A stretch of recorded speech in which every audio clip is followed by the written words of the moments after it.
தேவி மாகாத்மியம் விளக்க உரை 9வது அத்தியாயம். நிஷும்பவதம்.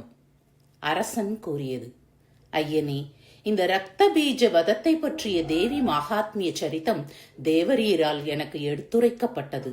அற்புதமாயிருக்கிறது.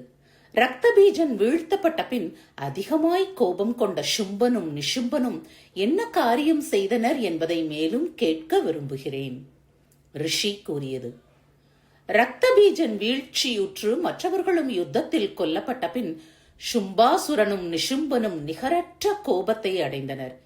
பெருத்த சைனியம் அழிக்கப்பட்டதை கண்ணுற்று கோபாவேசத்துடன் நிஷும்பன் முக்கியமான அரசு சேனைகளுடன் முனைந்து சென்றான். அவனுக்கு முன்னும் பின்னும் பக்கங்களிலும் கோபத்தால் உதடுகளை கடித்துக்கொண்டு தேவியை கொல்லும் பொருட்டு கொடிய அசுரர்கள் சென்றனர். மகாவீரியவானான சும்பனும் தனது சேனா பலத்தால் சூழப்பட்டு மாத்ரு தேவதைகளுடன் யுத்தம் செய்துவிட்டு சண்டிகையை கொல்ல எண்ணி புறப்பட்டான். மேகத்திடையிருந்து மழை பொழிவது போல மிகவும் கடுமையாக அம்புகளை பொழியும் சும்ப நிஷும்பர்களுக்கும் தேவிக்கும் கொடிய யுத்தம் ஆரம்பமாயிற்று. அவர்களால் விடப்பட்ட அம்புகளை சண்டிகை தன் அம்பு கூட்டங்களால் பிளந்தாள். அவ்வசுரபதிகளை தனது ஆயுத கூட்டங்களால் அங்கங்களில் அடித்தாள். நிஷும்பன் கூரிய வாளையும் பிரகாசமான கேடயத்தையும் எடுத்துக்கொண்டு தேவியின் உத்தம வாகனமாகிய சிங்கத்தை தலையில் அடித்தான். வாகனம் அடிக்கப்பட்டதும் தேவியானவள் கூரிய பானத்தால் நிஷும்பனுடைய சிறந்த வாளையும் அஷ்டசந்திர பிரபையுடன் கூடிய கேடயத்தையும் துண்டித்தாள். கேடயமும் கத்தியும் துண்டிக்கப்பட்டதும் அவ்வசுரன் ஈட்டியை எய்தினான். தன்னை நோக்கி வந்த அதையும் சக்கரத்தால் தேவி 2 துண்டாக்கினாள். பின்னர் கோபம் கொண்டு நிஷும்பாசுரன் சூலத்தை எடுத்தான். அது வரும்போதே தேவியானவள் முஷ்டியால் குத்தி பொடியாக்கினாள்.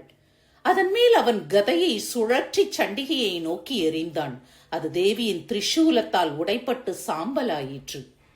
பின்பு பரசுவை கை கொண்டு எதிர்த்த அந்த அசுர சிரேஷ்டனை பான கூட்டங்களால் அடித்து பூமியில் வீழ்த்தினாள்.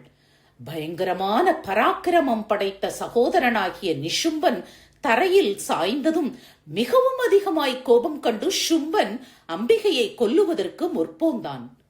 தேரின் மேல் நின்று கொண்டு மிகவும் உயர தூக்கிய நிகரற்ற 8 கைகளிலும் சிறந்த ஆயுதங்களை பிடித்துக் கொண்டு ஆகாயத்தையே மிச்சமில்லாமல் வியாபித்தவன் போல் தோன்றினான். அவன் வருவதைக் கண்டு தேவி சங்கநாதம் செய்தாள்.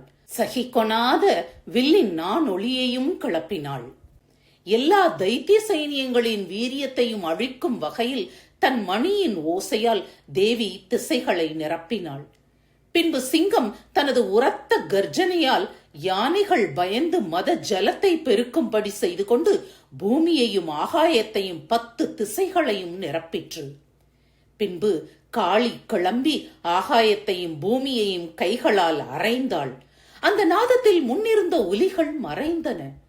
சிவதூதி அமங்கலமான கொடிய அட்டகாசம் செய்தாள். அந்த சப்தத்தால் அசுரர்கள் நடுங்கினர். சும்பன் கடுமையான கோபத்தை அடைந்தான். அம்பிகையானவள் சும்பனை பார்த்து, தீமையே உருக்கொண்டவனே, நில் நில் என்று எப்போது கூறினாளோ அப்போது வானவெளியில் நின்ற தேவர்களால் ஜெய என்னும் முழக்கத்துடன் போற்றப்பட்டாள். அங்கு வந்து நெருப்பு குவிந்தார் போல கடுமையாய் ஜுவலிக்கும் எந்த சக்தி ஆயுதம் சும்பனால் விடப்பட்டதோ அது வருகையில் பெரிய வால் நட்சத்திரம் போன்றதொரு அஸ்திரத்தால் தேவியால் அது அழிக்கப்பட்டது. அரசே, சும்பனுடைய சிங்க நாதத்தால் உலகங்களின் இடைவெளி நிறைந்தது.